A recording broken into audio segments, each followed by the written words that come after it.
Dek,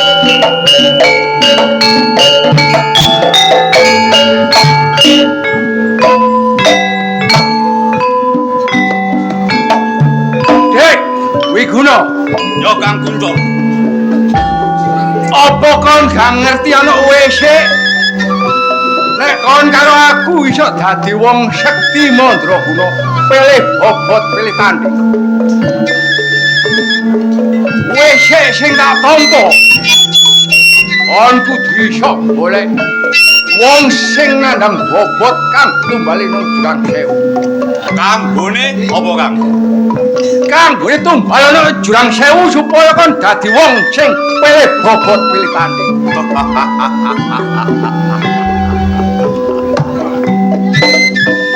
Kang Kuncoro. Pancen bener. Apa sing dadi omong sampeyan? Nek wis awak dhewe dadi sekti mandraguna. Pilih bobot, pilih tanding jelas dadi tetung golek pendekar. Cocok Dadi karep lho. Tak delok kok kadoan awakmu sekloron kok koyo ana sing bakal diomongno karo Bob. Pancen nek kon ngrungokno omongku karo Wiguna. Aku dina iki nemu wisik aku iso dadi wong sekti mandraguna, pilih bobot pilih tanding. Ning wisik tak eling-eling.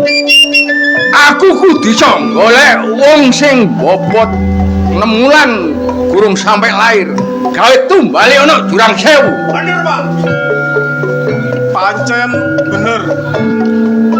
Kanggo tumbale grojogan Sewu.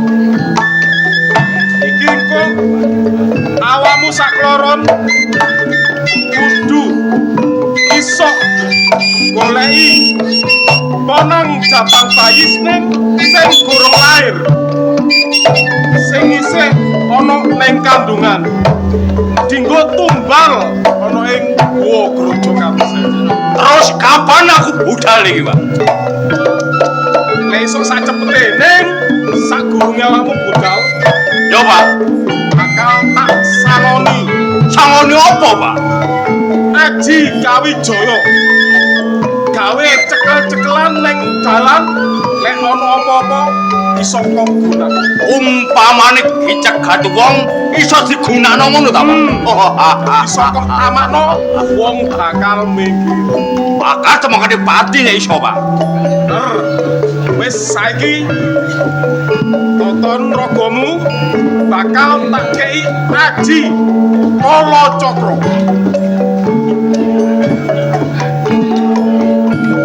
Aji Kala Cakra tak jaluk dina iki gawemu manjing ana ing anakku. Aji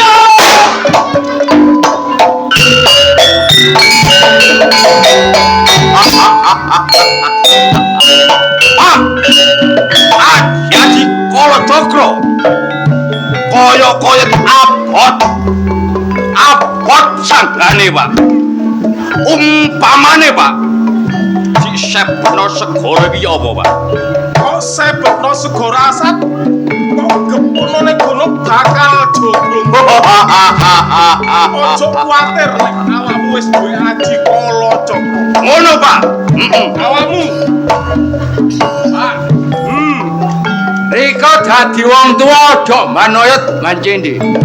Nek Wiguna rika kei aji sing aran Kala Cakra, aku yo kek ono, Pak. Wis pasti wis dadi mestine awakmu bakal tak sangoni Aji Jayawijaya. Ayo, Pak. Awakmu bakal tak wenehi Aji Kala Canggih. Aji Kala Canggih manjing ning ragane anakku.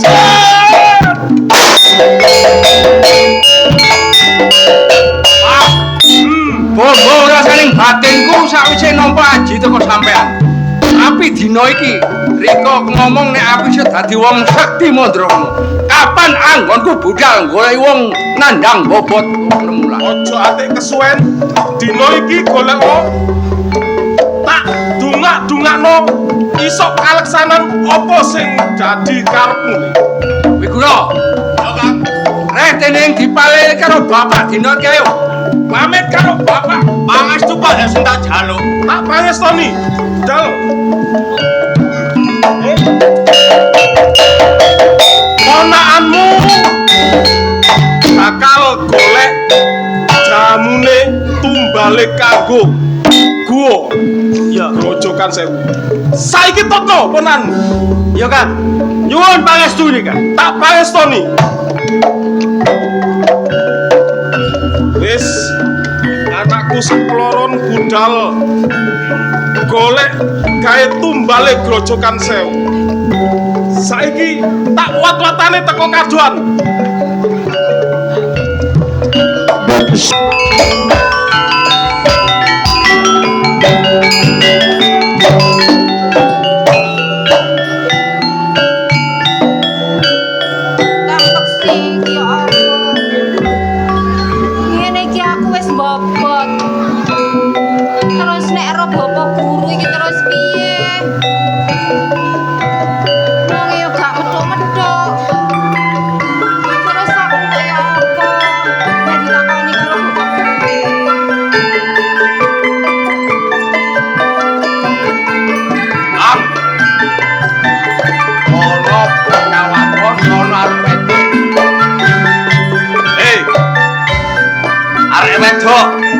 Ayu. Sapa jenengmu? Jenengku Sukesi. Sukesi. Kenapa wetenge? Melembung senep. Ngawur. Kenapa iku? Iki ta. Aku mbobot. Mbobot Kang. Nek ngono mapan kebeneran. Yo Kang. Takonono nek gelem Jung Sarana apik jak nang gone bapak digawe tumbali jurang sewu. Lah nono. Jenengmu Sukesi. Iya. Iki keadaane mbobot. Heeh. Si Ponang Jabang Bayi. Tak dong sarana apik, ayo melok aku nang guwa Jurang Sewu.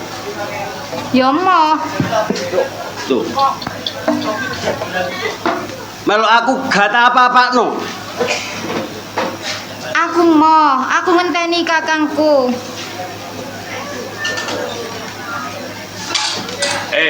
Sampeyan nek melok aku, urip sampeyan bakal enak. Gak, aku pokoke moh. Gelem tak gak? Oh. Aja sampe aku muring-muring lho ya. Gelem tak gak? Ma. Ayo, ayo, ayo.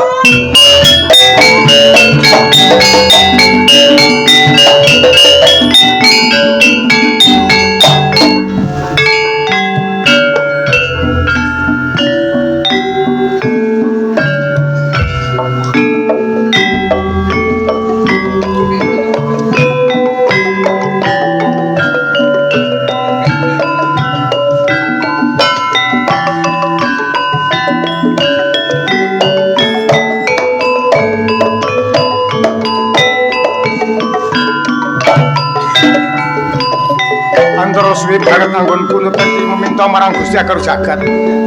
Kepingin dadi manungsa kang julik Gusti Mahamara. Sak lumeng bumi sak kurika ya gene.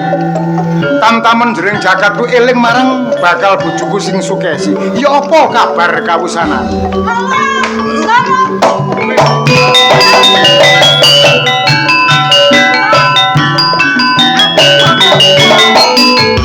Alare ya awakmu sampe diuber mbae wong. Ngene aku malah no tengah dalan. Aku yang nangen sampean. Oh. Terus ana uang telu.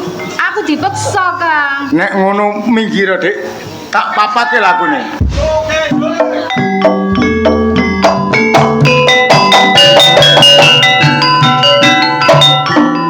Enak anggonku ngobrol arek wedok sing jenenge Sukesi. Wani sabuk jajar karo kuncara wong kaya aku. Sopo? Iki nek jarane bledek grojogan sewu Guntara. Gak cocok bae wandamu, tumindak wala-wala atimu. Iki tonangane bojoku. Balik. Ojo sampai aku muring-muring. Aku ndek karepan sing kaya ngene gak tak ijeni. Adikku uga ndek karepan iki. Satloron telu pisan. Ayo, tamakna jimu tak tamparan. Ayo, bukan dadam.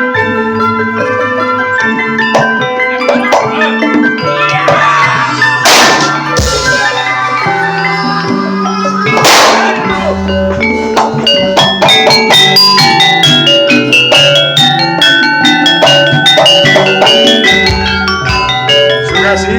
Iya, Kang. Ngene Dik ya, timbang kon nggo dalan kan si julur aku sing berbuat barek sampean. Ayo, tak terono wong tuamu tak jaluk gitu no. Ayo, Kang.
Apa naris? Katose kok guya turu tembok. Kon karo ayo.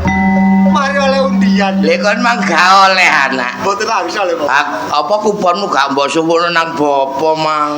Oh niku sampe dungan. Iya, tak dungani. Koyo kaduk ditungani wis. Ana aja pringisan. Nggih, Bapak.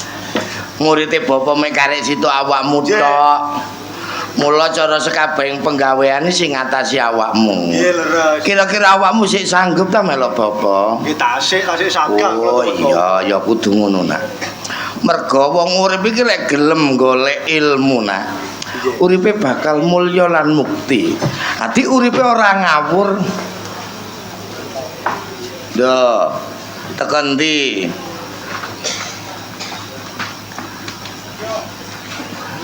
Sugasi. Nggih, Bapak Guru. Tekan ndi nduk awakmu kok Ping umbah-umbah. umbah-umbah. Iya pinter. Nek umbah-umbah iku sawise umbah-umbah gage nang dipeme ben cepet garing. Kersane mangke mawon. Lho, kok kersane wong bute wong umbah-umbah iku nang garing nang kena dinggo kok. Mboten napa-napa kan iki tasik panas. Ken mawon. Senajan sik panas lek tambah sore tambah surup wis gak iso garingno klambi. Sukesi. Nggih, Bapak. Kok tak delok. Kok koyok-koyok ana sing gak ngenaki atine bapa, Nduk. Nduk. Gage umbahmu nang pepe, Nduk, cek nang garing ya, Nduk. Mboten. Ken mawon. Kok dadak ngenteni apa? Lek awakmu gak gelem mepe tak sing mepe bapa.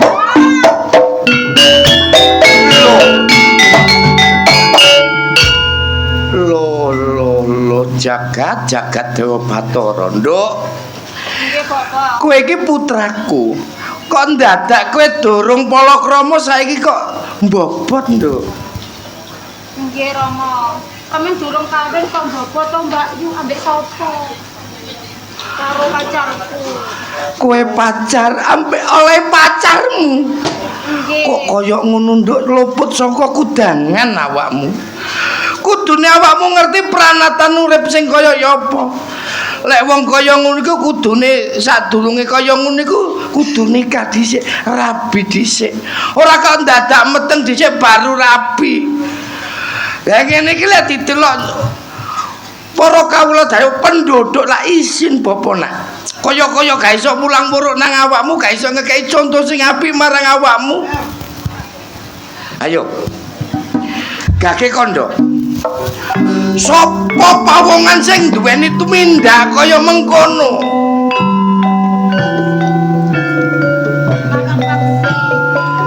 Pawongan sing jenenge Paksi.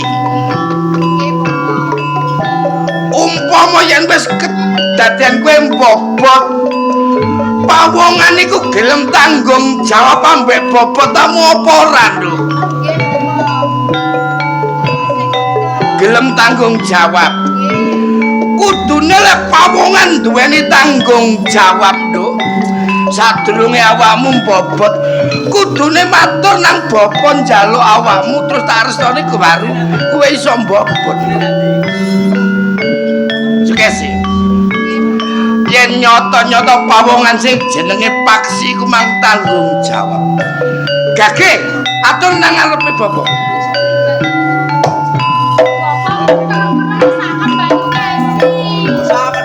Sajane bapa ora kereng, Nduk, Manyarsari. Ning Manyar saking pengebatine bapa marang duwe anak bapa dhisik tanpa nikah. Nduk, sapa pawongan iki? Iki bapa ngatur Paksi. Oh, dadi iki pawongan sing jenenge Paksi. Nggih. Apa bener aranmu Paksi, nggih? Nggih, Bapak. Paksi.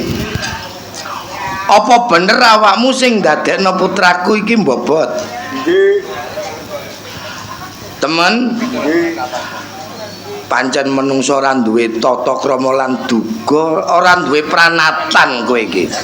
Ngapunten saderengipun senasa kados pundi kula tanggung jawab Bapak. Perkara tanggung jawab gampang, Ger.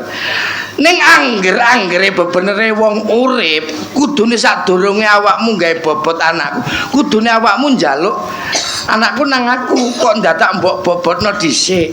Matur lepat saderengipun Bapak. Nanging kula tresna Bapak. Awakmu temen tresna karo anakku. Nggih. Ger, Paksi. Dina iki aku gurung iso nrimo kowe dadi bojone anakku. Aku iso nrimo awakmu yen kowe wis bisa ngadeg pendhita kaya dene bapa, Ger.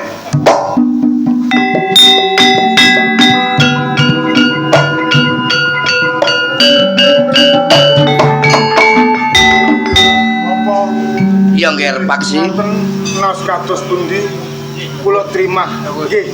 Sak wanci-wanci bilih kula sampun dados resi, kula batas sowan wonten mriki. Ya, Ger, iku minangka syarat lan sarane kanggo nebus kesalahanmu, ya, Ger. Sugesti Dik, Kakang njaluk pamit Dik ya. Penjaluke wong tuamu. Gak esuk gak suri. Kakang dadi resi. Hati-hati ya, Kang. Jalane Mbak Yu kula, Kang. Ya, Ger.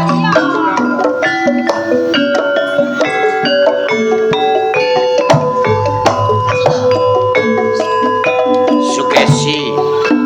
Ya ngene iku, Ger, lek oleh-olehane dadi wong wedok nyah-nyoh ambek wong lanang.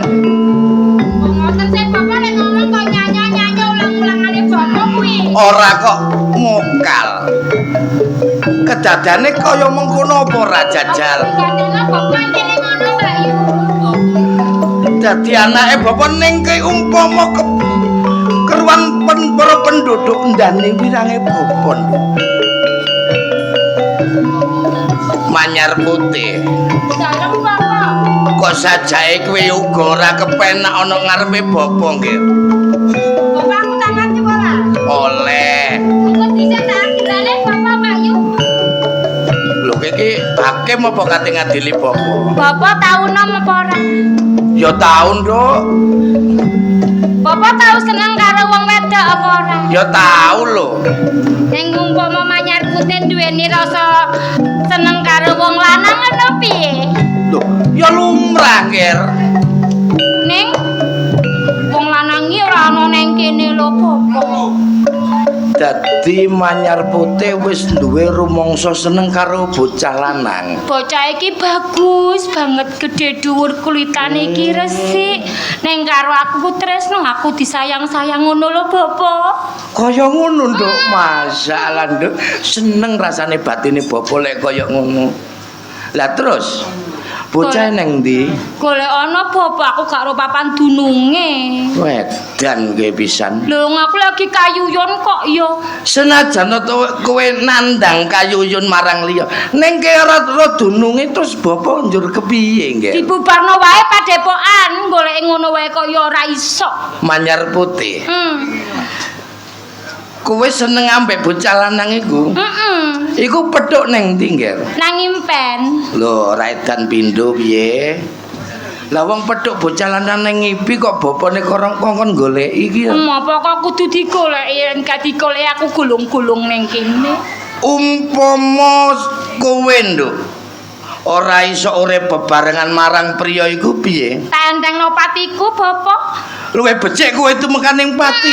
Aja kaya ngono ya, Nduk. Dan ngono golek ana, bocah bagus banget, Bapak, aku kayuyon. Yen sak temene awakmu kepingin urip manunggalan nyawiji marang priya iku, Nger.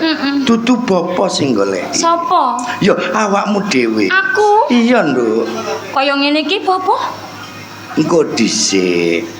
Yen kowe sanggup, Bapak nduweni cara, Nduk, kanggo awakmu goleki bocah lanang kuwi. Cara apa wae, sing penting aku bisa ketemu karo Kakang Lintang, aku seneng wae. Janji apa wae gelem nglakoni? Bakal tak lakoni senajan to abot sanggane. Yen kaya mengkono Bapak bakal menehi cara kanggo awakmu kanggo methuki bocah lanang sing aran Lintang. Apa, Bapak? Manyar Putih. Heeh. Gage mlebu nang sentong tengah kae, Nger. Pangestumu, Bapak.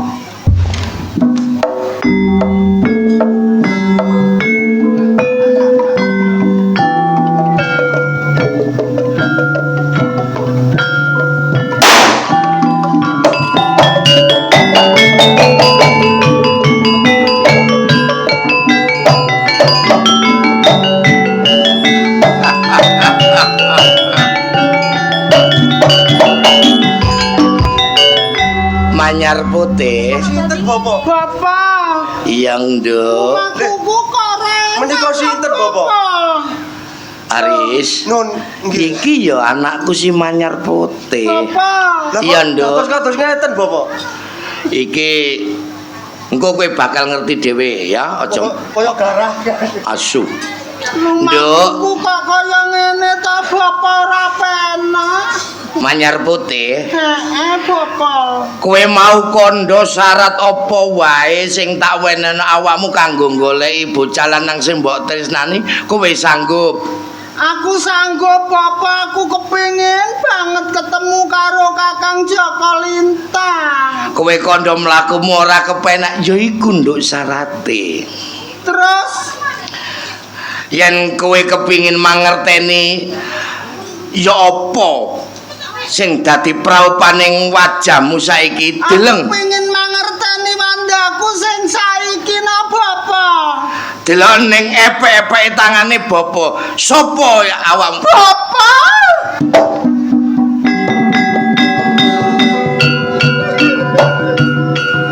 Manyar Putih. Jan-jane ngono Bapak ora tega, Nduk. Nanging saking gedene tekadmu goleki wong lanang sing jeneng Joko Lintang. Bapak, Iya, Nduk. men wandaku kaya ngene apa bisa aku ketemu karo calon bojoku Kakang Joko Lintang, Bapak? Ya krana kaya ngene iki kowe bakal methuki si Joko Lintang. Umpama kowe sik wewujudan Manyar Putih sing kaya mau ora bakal ngger kepethuk. Ngono ta, Bapak? Ngger, Manyar Putih. Ja. Yen wis wewujudamu kaya mengkene kowe ora patut nggae jeneng Manyar Putih. Gawe jeneng sapa? Bakal tak wene jeneng Nyi Kerok.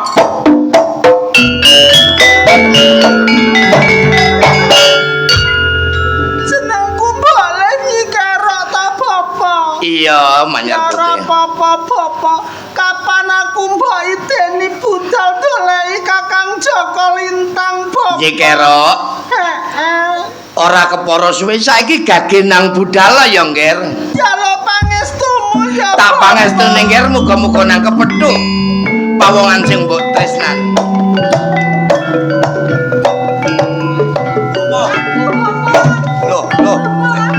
Loh, Sukesi. Riz. Ate mbok nak golekno dukun bayi nak.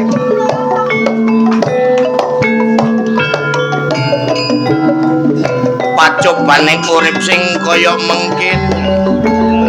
Duwe anak loro siji kaya ngono, sing siji dadak ya kaya mengkono. Muga-muga ndadekno kuwate atiku. Muga-muga aku dadi wong sing tegen teguh manggon ing angger-anggering bebener. Piye Riz? Saput lahar. Lahar matak. Lahir. Nggih, lahar. Jaler. Lanang. Ganteng ya, Bapak. Kaya sapa? Kaya dulure Ucok. Asu. Nduk, Sukesi. Nggih, Bapak. Putramu wis lahir, Nduk. Sampun. Lanang apa wadon? Jaler, Bapak. Lanang. Nggih. Ngene, kene, Nduk. Iki, Bapak. Iki anakmu bapak bakal sing menehi tenger utawa jeneng. Wis tekene bapak kalan. Apa dikon teken? Nduk, Sukesi. Nggih, Bapak. Si ponang jabang bayi iki lahir lanang, Nduk. Mula dina iki bakal tak wenehi jeneng disesikan iki geter kelawan pater suket gegodana gumelare jagat saisine. Bakal tak wenehi tenger Joko Sakti.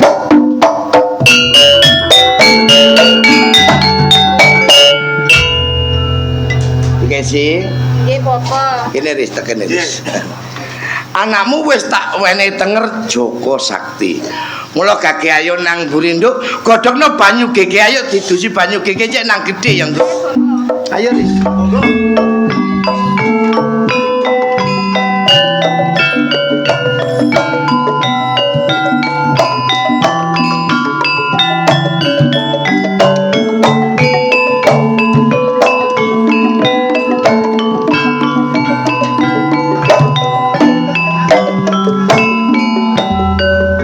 Ya apa to? Sawise awak dhewe mudhun saka peguron, iya. Awak dhewe paribasane iku nyecep ilmu iku wis kebabat. Ya. Golek ilmu iku wis tuntas, mudhun nanggone tanah ngare. Lah, tujuane siji. Aku kangen bare bapak mbokku. Iya. Mergo wis pirang-pirang taun awak dhewe iki nanggone peguron gak balik-balik nanggone omah. Lah awakmu dhewe apa ya gak kangen karo Aku asline yo kangen Joko Lintang mbek wong tuaku. Tapi yo apa maneh wong tuaku wis gak ono e. Lho. Makane aku nganggep wong tuamu wis padha karo wong tuaku dhewe. sepurane sing akeh ya aku gak maksud duweni tumindak sing kaya ngono ngelingno awakmu karo kejadianmu. Gak apa-apa, Bapak ibumu wis gak ono. Aku asline yo kangen, tapi aku kudu piye saiki aku? Ya awakmu iki kok mulene nanggone omahku ae gak apa-apa. Aku melok nang omahmu. Wong aku iki anak tunggal. Aku manganku akeh. Gak masalah. Temenan. Iya. Ku bapak ambek makmu lang muring-muring. Lah iku kan semring-mring bapak, aku kan gak masalah. Kamu gak masalah ya? Gak masalah. Aku senenganku sing kok geprek. Loh. Iku sapa to? Ish, laraan. Laraan yo apa sih kan? Gak oleh ngono iku. Nyek karo aku.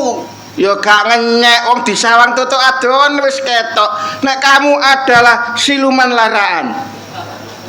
Kok niku ngawur ambek wong tuwek iku sing sopan. Gak sopan kowe ya. Lah wong tuweke dhewe gak sopan mrene gak permisi, masih nang dalan permisi lho. Lah wong ki dalan umum no. Iya. Sopo ae ora liwat, lah kowe rupamu elek ngono kae. Lah. Mas elek-elek ini aku yo rezekine akeh. Lah iki elek, alah wis alum. Minggiro. Minggir lho kate nanti. Aku gak suka karo kowe. Aku juga gak suka sama lo. Modelmu wis tuwek mbok anggrem nang omah. Kok kulutusan, be masuk angin. Sing tuwek kuwi sapa? Kamu kon Yu. Omong apa to kowe? Awakmu iku lho tuwek, nang omah ae, aja metu-metu ngenek-kenek angin iku lho. Tujuanku penting. Penting lapo? Tuwek tujuane paling golek kayu, ge obong-obong omah. Ya aja kelintang ya. Ya. Kira. Enggak mau. Kate lapo kon aku minggir. Wong iki ndak blek. Lah tuwek Elek, ngaliso. Lho dhek yo elek kok aku elek. Elek endel. Gak oleh kaya ngono to. Iki ngono wong tuwek gak oleh. Lah wis tuwek elek endel ya. Lah, dilarang dekat-dekat. Iki sik enom. Wes seru. Gak oleh wong tuwek mencintai arek enom, gak oleh. Iku lho saumur aku.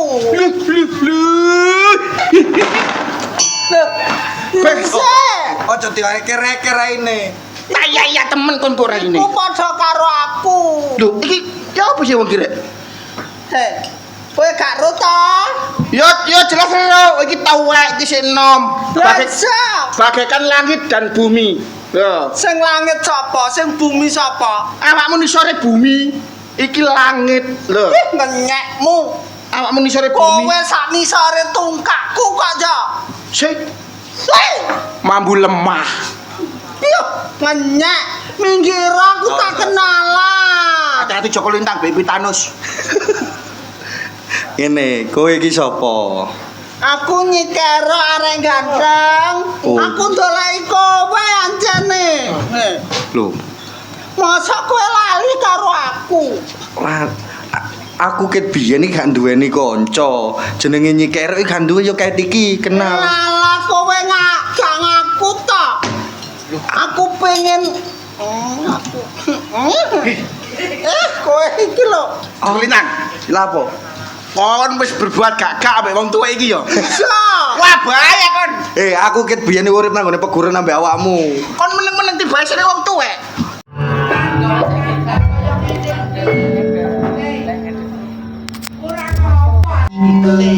kurang uyahe tabiatku. Lapo? Nyikero nande, Pak? Hah? Nyikero.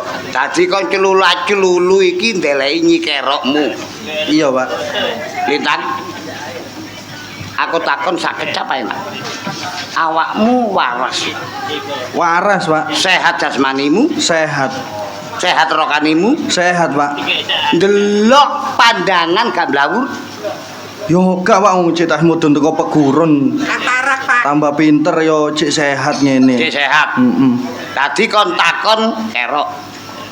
Nandi Pak kero, Pak? Saumpamane kerok gak nggo omah kene piye?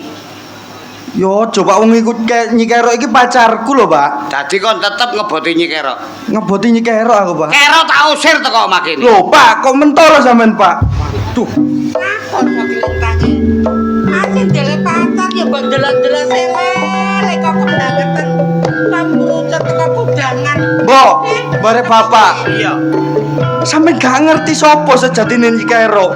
Nek bapak gak ngerti gak mungkin bapak nundung kerok. Wong wandane wis kaya ngono. Pak, Iya. kudune sampeyan iki tarik dhisik nang aku takon. Gak moro-moro ngusir kaya ngono, Pak. Oh, dadi kon saiki pinter mari meguru, iso nuturi wong tuwa. Ngono. Jange mbok ragu saulan dengan saulan. Salah-salah edu. Kok delok selele kaya kebangetan awakmu lho. Aku iki tresno bare Nyikero, Mbok. Dadak sampeyan ngusir kaya ngono. Kapan-kapan aku tetep ngeboti Nyikero. Wis sembuh carane. Nek ngono aku nututi lakune Nyikero.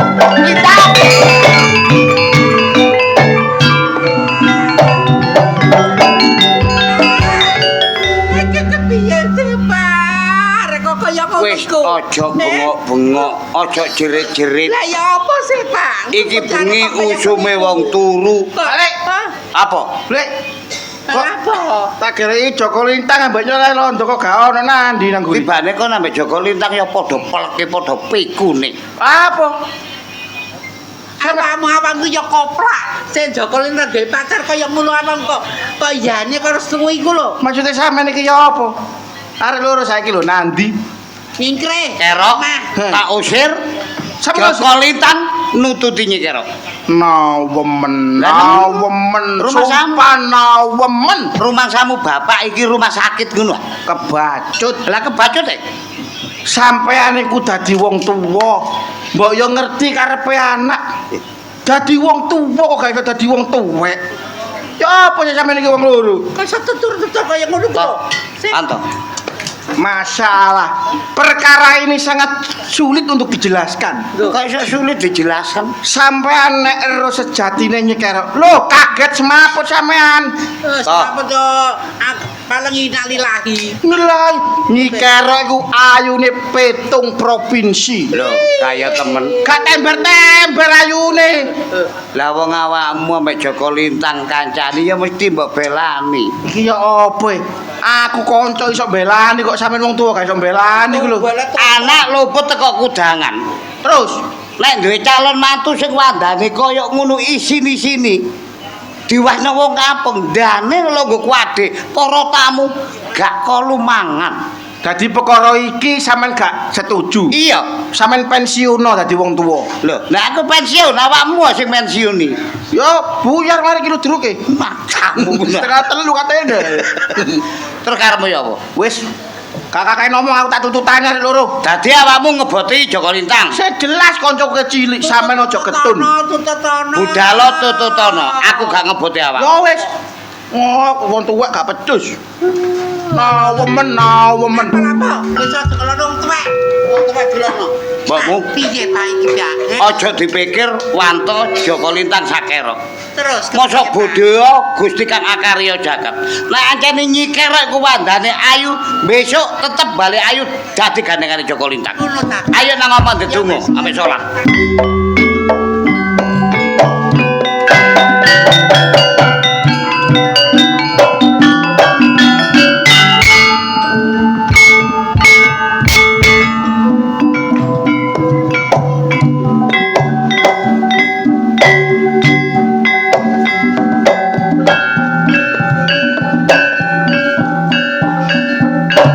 Lah yo, gak ngono nis. Antarane Wiguna, Kuncoro lan Brajageni. Oh, iki ganteng tak rasani. Ora muncul. Percuma, Pak. Peneng kei ilmu kei Jama Mantra tak tampa tanganku. Nyatane tak empakno nang arek wedok melempem gak. Sik. Awakmu iki anake Brajamukti lho. Takono iki gono nek gak percaya. Ya apa Pak. iku? Sampeyan nak ngongkon aku. Iya. Goleki wong bobot, arek bobot. Wis kepethuk, Pak. Wis Tapi kepethuk. ana sing ngalang-alangi. Ono sing ngalang-alangi. Joko Paksi, Pak. Joko Paksi. Mm-mm. Sik. Ping pindhone, Pak. Ping pindhone. Sampeyan nak ngomong, nek kongkon goleki sing jenenge Manyar Putih, gak kepethuk, Pak. Malah sing kepethuk sak klebatan Nyikero, Pak. Nyikero. Heeh. Sik. Iku Brajageni. Awakmu lak tak kongkon ngomong ponakanmu. Iya, Kak. Ponakanmu kalah awakmu mosok meneng ae. Lho kok meneng ya apa sih, Kang? Aku geger ambek lelono peksi, Kang. Geger ambek peksi. Tak cekel ndanya tak obat abetno, Kang. Glondong. Iya. Peksine sing glondong. Aku, Kang. Lho alah. Kon yo apa sih? Ngene. Ya, Pak. Coba tak deloke teko epek-epek Brenggolo. Pak. Sik. Oh, Nyetok, Kang. ngene. Iya. Awakmu lak ketemu wong tua sing jenenge Nyikero. Bener, Pak. ya Nyikero iku ya Manyar Putih. Loh. Coba deh. Manyar Putih ya Nyikero. Temen apa? Ojo ate kesuwen golek ono cekel Nyikero. Ngono. Boleh-boleh ini, Kang. Yo.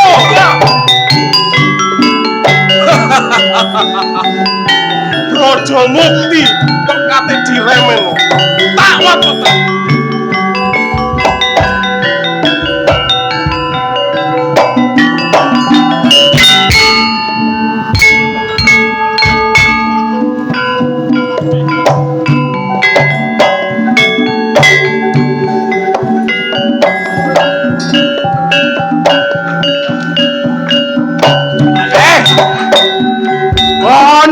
adik ngaku-ngaku nek kon iki nyikira. Aku wong sakti Mandraguna. Roh jerone pinarak. Kon sejatine manyar bote. Akon-akon ae kowe. Lho, Dik, gak percaya. Ngaku wae. Nek temen-temen kon asline jenenge Manyar Putih. Ya asliku ya nyikero. Hus, aja getabrus. Lah to? Manyar Putih. Nyikero. Ngaku wae. Aku tagak. Ya wis. Ngaku tak. Ayo. Gar. Tolong. Ayo.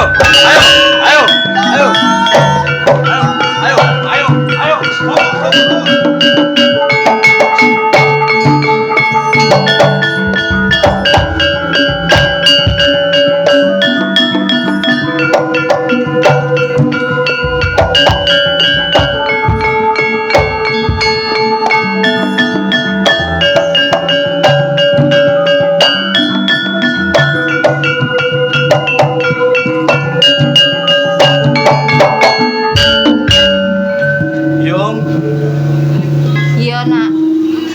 Joko Sakti arep takok Yung. Takon apa? Ngene lho Yung. Aku kecilik iki gak tau ketemu bareng wong tuaku lanang ya bapak yo. Terus Lah, sakjane bapak iki nendi sih Yung? Nek sik urip nendi papan dununge, nek wis mati nendi papan kubure Yung. ngene lho, Joko Sakti, wis gak usah takok bapakmu ta lah. Wis nang omahe karo ibu. Alah Yung. Ya, Yung. Nek Joko Sakti gak iso ketemu bareng bapak Yung. Luwe becik Joko Sakti mati ae Yung. ya aja ngono ta Joko Sakti. Ya wis nek ngono.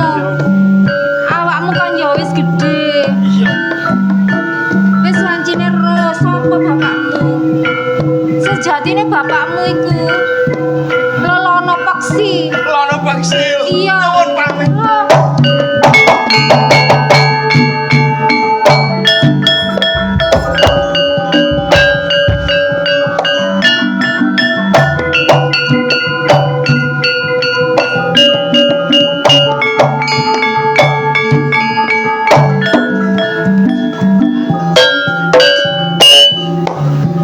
Bot-bot aku tresna marang Sukesi. Wanter dawuh pangandaning Bapa Guru aku bisa dedhawuh marang Sukesi namung yen aku dadi resi. Mula nek papan kene wit asem boreh kang gedhe banget. Aku bakal tak nyemedi sawetara mbok nemu wisi ing Jawata.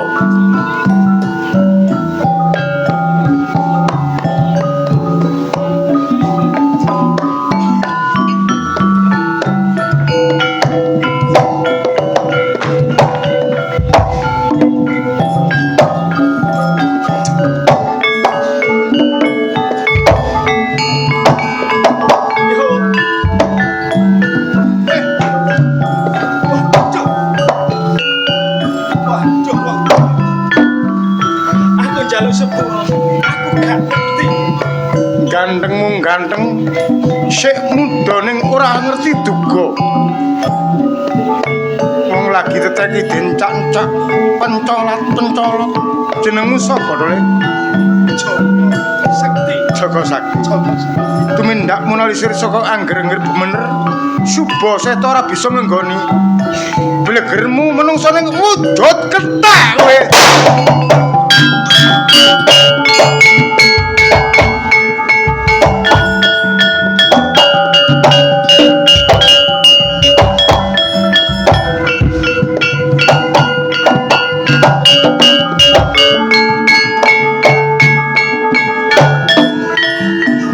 Tole. Bapak njaluk sepura karo kowe Tole. Joko Sakti. Loh, sapa?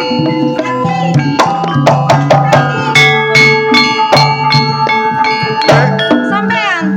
Aku calon bojo. Aku goleki arek lanang. Arek lanang jenenge Joko Sakti. Iya, nang ndi areke? Iku anakku. Iya. Sepurane sing gedhe tak sabdo dadi kethek kaya ngene, Dik. Sampean iku ya apa sih, Kang? Aku sing gembal, sing gedhekno. Napa sampean dadekno Iya. Najan dikaya ngopo aku bisa mujudake manungsa lumrah maneh. Aku pokoknya gak terima, Kang. Ping pisan iki sakti dadekno menungso maneh. Iya. Terus ping pindhone adikku Nyi Kerok sampean balekno sampean doleki. Ilang. Iya, Kang. Joko Sakti. Bapak ngakoni kowe anak sejati ning kudu bisa ndotono Dharma Putra. Ayo golekno Nyi Kerok iki dina. Ayo Cek ditutup Cek.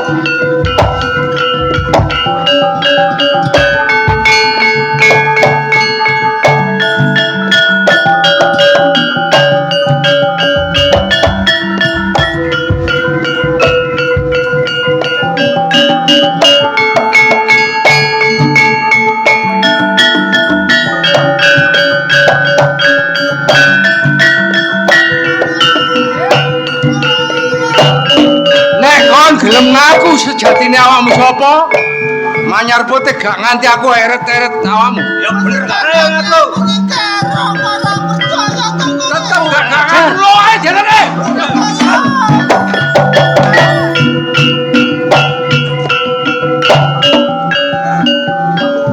Sopo pawongan sing wani nyenggol mari Nyi Kerok? Kuncoro wong kaya aku. Balik sapa? Aku Joko Lintang. Joko Lintang. Ono aja alang-alang lagune Kuncoro. Pancen tak niati tak kajati aku kepengin ketemu wong sing jenenge Nyi Kerok. Sejatine Nyi Kerok aku ngerti. Jelas Joko Lintang sing bakal ngalang-alangi dalanmu Kuncoro. Mergo Joko Lintang calon bojone Nyi Kerok. Oh, tibae kon. Mangkane Nyi Kerok tak takoni gak ngerti sejatine, gak ngaku. Tapi dina iki aku tetep seneng karo Nyi Kerok. Ho, iso nggawa Nyi Kerok lek iso nyempalno baune Joko Lintang.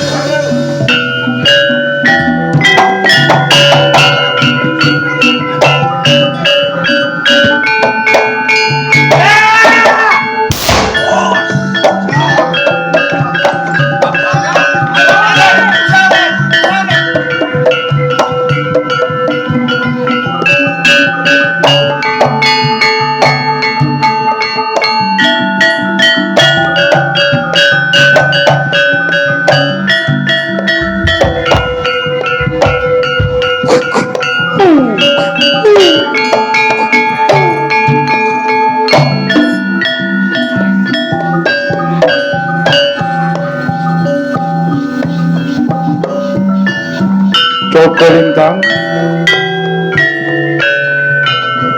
aku wajib tetulung marang kowe. Matimu sak jabane pinesti. Ulio setengah jati dole.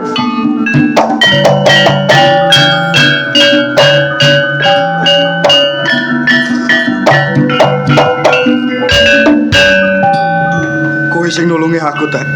Iya. Nek ngono, tulungono aku, ayo nguber Nyi Kerok nulungi saka tangane Kuncoro. Ayo, ayo. Ayo.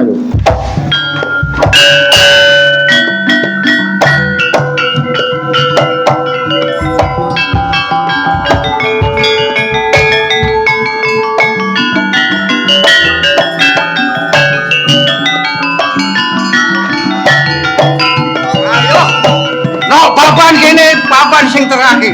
Nek kon kelem gak ngaku, ditenono. Ono ngene-ngene aku gak memel. Nyi Kerok. Aku ngerti sapa sejatine awakmu. Luwe becik ngaku. Awakmu manyar pote. Apa Nyi Kerok? Kuncoro enten ngono. Ojo atas bela.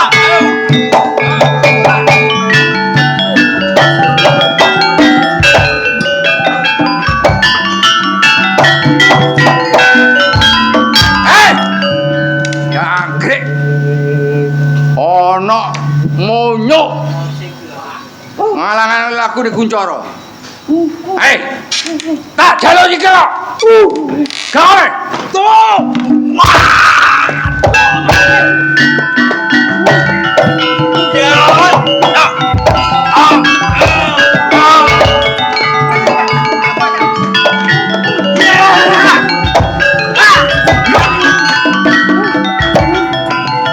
Bedes.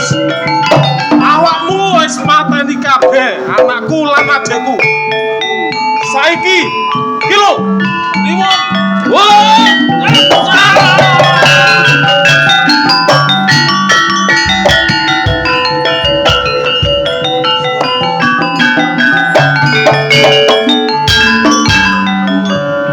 Iki mau ya sing nulungi aku, Dik. Aku matur nuwun ya Munyo.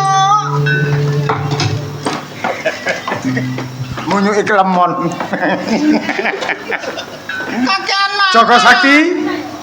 Rungokno. Asalmu menungso dadi menungso munggah ning watu gilang, Dole.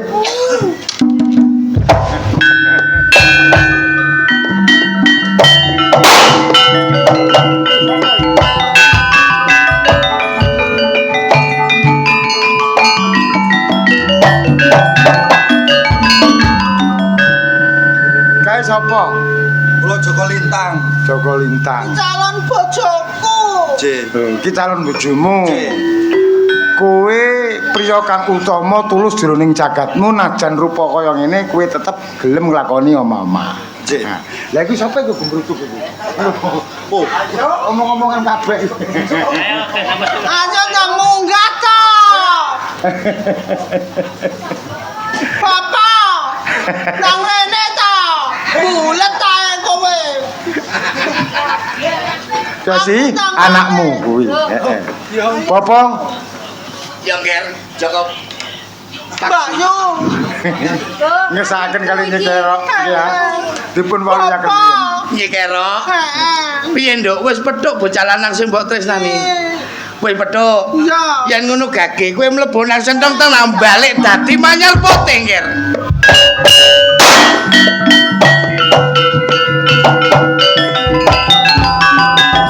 Apa?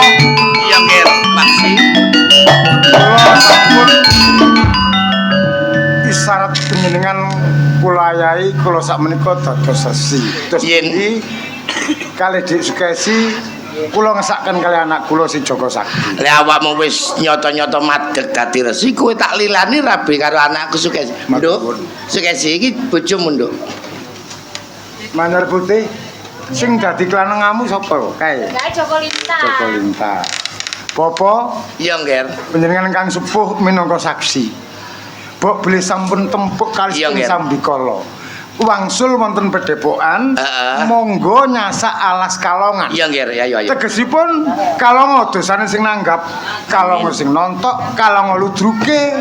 Kalongo Monggo dosane, nggih. pados dina sing sae dirame-rameaken tanggapan ludruk di Jombang sing arane Budi Wijaya.